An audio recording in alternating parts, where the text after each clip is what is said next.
Hi friends, ನಾನು ವಿನುತಾ. ಇವತ್ತು ಪಡ್ಡು ಅಥವಾ ಅಪ್ಪ ರೆಸಿಪಿನ ನೋಡುವ. ಇದು ಸಿಹಿ ಅಪ್ಪ ಅಥವಾ ಸಿಹಿ ಪಡ್ಡು ಅಂತ ಹೇಳ್ತೀವಿ. ಮೊದಲು 3 ಲೋಟ ಅಕ್ಕಿಯನ್ನು ತಗೋಬೇಕು. ಒಂದು ಪಾತ್ರೆಗೆ ಹಾಕಿ 1 ಲೋಟ ಉದ್ದಿನ ಬೇಳೆ, 2 ಚಮಚ ಮೆಂತ್ಯ, 1 ಲೋಟ ದಪ್ಪ ಅವಲಕ್ಕಿಯನ್ನು ಹಾಕಿ ಎಲ್ಲವನ್ನು ಚೆನ್ನಾಗಿ ತೊಳ್ಕೊಳ್ಬೇಕು. ಚೆನ್ನಾಗಿ ತೊಳ್ಕೊಂಡ್ಬಿಟ್ಟು ಇದಕ್ಕೆ ಕ್ಲೀನ್ ವಾಟರ್ ಹಾಕಿ ನೆನೆಸಿಡಬೇಕು. ಇದನ್ನೆಲ್ಲ ಬೆಳಿಗ್ಗೆನೇ ಮಾಡಬೇಕು, ಯಾಕಂದರೆ ಇವಾಗ ಚಳಿ ಇರೋದ್ರಿಂದ ಫರ್ಮೆಂಟೇಷನ್ ಆಗಲ್ಲ. ಸಂಜೆ ಆಗುವಾಗ ಇದು ನೆಂದಿರುತ್ತೆ.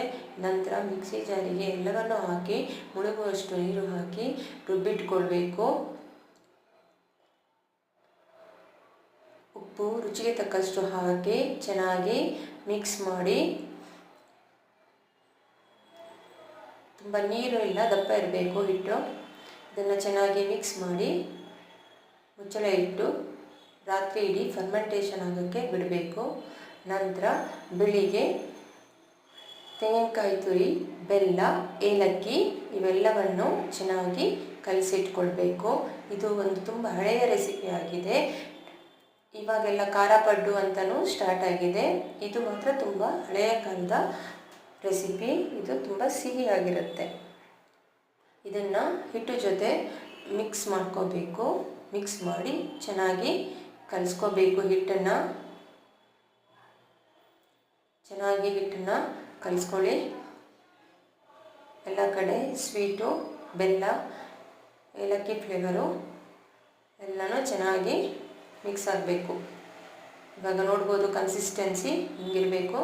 ನಂತರ ಅಪ್ಪ ತವನ ತಗೊಂಡ್ಬಿಟ್ಟು ತುಪ್ಪನ ಹಾಕಬೇಕು. ತುಪ್ಪ ಹಾಕಿದರೆ ಚೆನ್ನಾಗಿರುತ್ತೆ ಟೇಸ್ಟು ಎಣ್ಣೆಗಿಂತ. ಎಲ್ಲ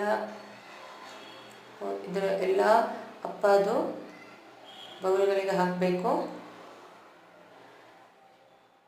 ಒಂದೊಂದಾಗಿ ಹಾಕಬೇಕು. ಇದನ್ನು ಸ್ವಲ್ಪ ಮೀಡಿಯಮಲ್ಲಿ ಇಡಿ, ಇಲ್ಲಾಂದರೆ ಮತ್ತೆ ಅಂಟ್ಕೊಂಡು ಬಿಡುತ್ತೆ. ಯಾಕಂದರೆ ಅದು ನಾವು ಮೆಂತೆ ಹಾಕಿರ್ತೀವಲ್ಲ, ನೀವು ಹೀಟನ್ನು ಜಾಸ್ತಿ ಇಟ್ಟರೆ ಕಪ್ಪಗಾಗ್ಬಿಡುತ್ತೆ. ಸೊ ಮೀಡಿಯಮ್ ಫ್ಲೇಮಲ್ಲಿ ಇಟ್ಬಿಟ್ಟು ಬೇಯಿಸಬೇಕು.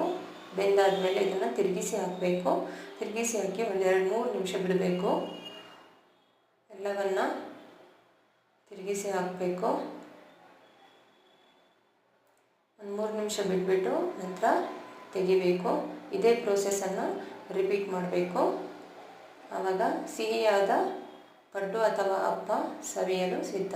ಈ ರೆಸಿಪಿ ನಿಮಗೆ ಇಷ್ಟ ಆದಲ್ಲಿ ಲೈಕ್, ಶೇರ್ ಆ್ಯಂಡ್ ಸಬ್ಸ್ಕ್ರೈಬ್ ಮಾಡಿ. Thank you friends.